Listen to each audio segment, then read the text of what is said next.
كنت عايزة أقول لحضرتك إن أنا متشخصة بقالي سنتين إن أنا عندي ذئبة. هل الذئبة فعلا بتأثر على الكلى؟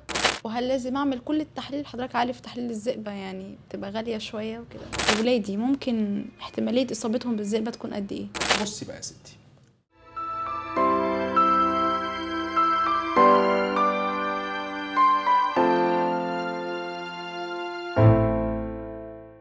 مساء الخير يا دكتور، إزاي حضرتك؟ اهلا وسهلا بيكي.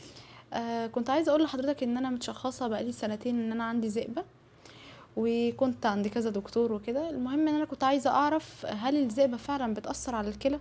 عشان في ناس كتيرة مخوفاني من الموضوع ده. الحقيقه تاثير الكلى بيحصل في نسبه 50% تقريبا من مرضى الذئبه الحمراء، لكن التاثير ده مختلف الدرجات. يعني عندنا تاثير التهابي بيزود الزلال اللي نازل في البول، وده التقسيمه العالميه بتاعته 6 درجات، انما في تاثيرات بتبقى خفيفه جدا. وبالتالي احنا كجزء مهم جدا من متابعه حالات الذئبه ان احنا بنتابع الزلال في البول علشان نعرف لو في بدايه التهاب. ده بيستدعي احيانا تغيير البروتوكول العلاجي، انما في مرضى كتير الكلى ما بتتاثرش عندهم، بس لازم نتابع الكلى في كل المرضى.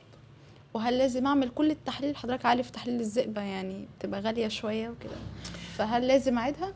بصي بقى يا ستي، في تحاليل للتشخيص دي غالبا ما بنعيدهاش، اللي هي التحاليل المناعيه المكلفه زي الاي ان اي وزي السي 3 والسي 4 والدي ان اي، وان كان دول بنستخدمهم في بعض الاحيان عشان نحكم على نشاط المرض من وقت للتاني، انما الاي ان اي ده ما بيتعادش تاني.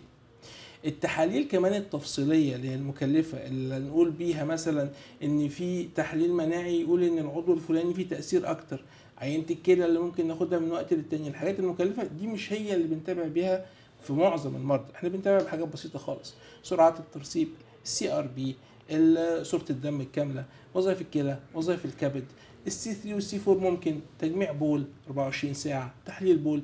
دي اللي غالبيه المرضى بنتابعهم طبعا. ومن وقت للتاني بنبص على حاجتين، الغده والسكر التراكمي طبعا، عشان انت عارفه احيانا بيبقى في جزء من البروتوكول فيه كورتيزون. انما التحاليل المناعيه الغاليه ما بنعيدهاش غير اذا احتاجناها. المفروض انا قبل ما اجي كنت اعيدها اعملها التحاليل، ولا انتظر احنا حضرتك تقول لي يعني؟ احنا طبعا دايما بنقول احسن كتير قوي ان المريض يجي يكشف عشان نعرف نتناقش في كل التفاصيل ونحدد التحاليل اللي محتاجينها بالظبط. لان كتير قوي من الناس يبعت يقول لي مثلا عايز التحاليل قبل ما اجي لحضرتك، نعمل تحاليل كتيره جدا ولما نكشف على الحاله نلاقي الاتجاه في حاجه تانية.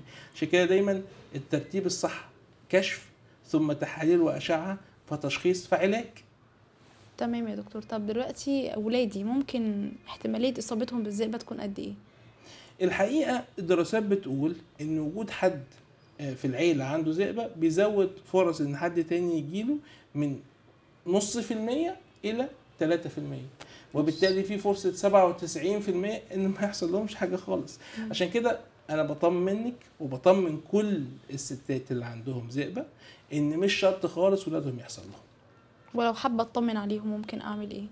ولا يعني حاجه خالص. انت هتسالي على الاعراض، حصل اي اعراض هتروحي للدكتور المعالج بتاع حضرتك، او تشرفيني طبعا، او اي دكتور روماتيزم او دكتور اطفال روماتيزم، لان في بعض دكاتره الاطفال متخصصين روماتيزم ومناعه، ويكشف عليه الاول خالص. لكن نصيحتي ما تعملوش التحاليل لوحدكم. ليه؟